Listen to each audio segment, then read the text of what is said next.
So, I need to let you know that I am a Whovian.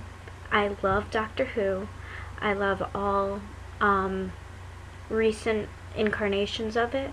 I have watched some classic Who, and that explains my shirt choice of the exploding TARDIS. But I also chose this shirt because of creating a safety net for kids. And this article is about how there's basically no such thing as safety for kids nowadays. The article talks about the fallout from having nude photos or salacious messages spread via social media networks being far more dramatic than red-cheeked embarrassment or broken hearts. And I believe that. I've never taken those photos myself or made salacious comments, but I understand it's very tempting. I met a boy online when I was 13, 14 years old through chat rooms back when they had chat rooms other than Omegle. And things would have been fine with him had my friends not turned on me, but that's another story, which is part of this article with cyberbullying. Never give your passwords out, not even to your closest friends. So, in the second part of the article, it gives a bunch of criterion for advising students what to do and advising parents what to do to avoid the issue of sexting. Number 1, set parental and privacy controls on every device your child uses. That means anything that has the power to take pictures or send messages. It can be a Nintendo DS, it can be a PSP, it can be a cell phone, it can be a tablet or a computer. I remember in the olden days with calculators, 8008 or 80,005. So, if you remember what that is. Number 2, begin the conversation about proper online behavior at an early age, before you get them a cell phone. Talking in general about the internet is good. You don't need to bring up the topic of sex, sexting, all that stuff. It's like, no word. Don't say it. If we say it, it doesn't exist. It does exist, and you need to say things, but be age appropriate, obviously. Don't avoid a subject just because it's not comfortable.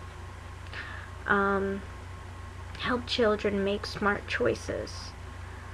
So, bolstering their self-esteem and helps them resist peer pressure if they know what they can and cannot do on the internet and what worries they need to address in their own minds.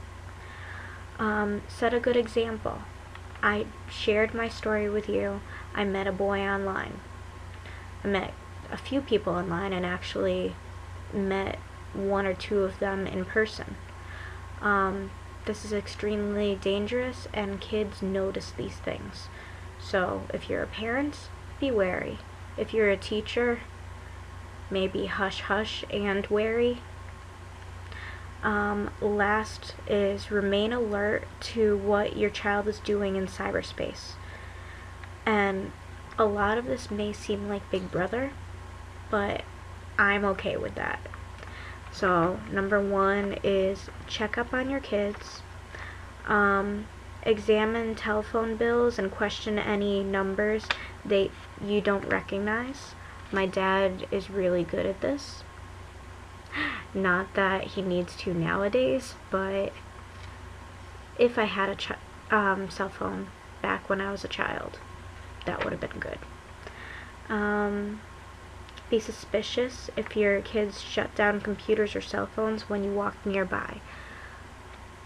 I know kids are going to hate me for this, but POS does not stand for positive or I don't know, so many different acronyms. It's parent over shoulder. If your child writes POS, parent over shoulder, watch out for the content that they're doing.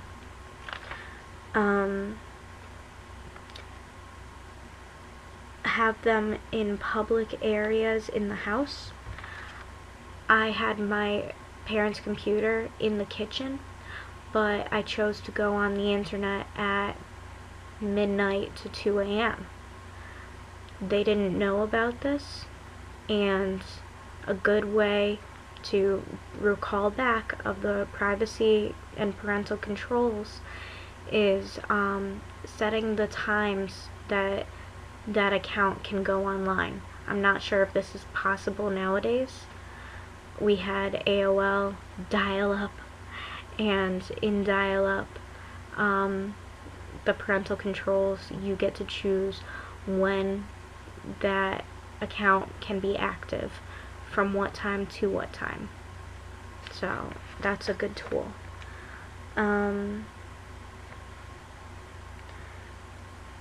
Set clear rules for using various devices and online behavior. If you don't want them on chat rooms, tell them no chat rooms.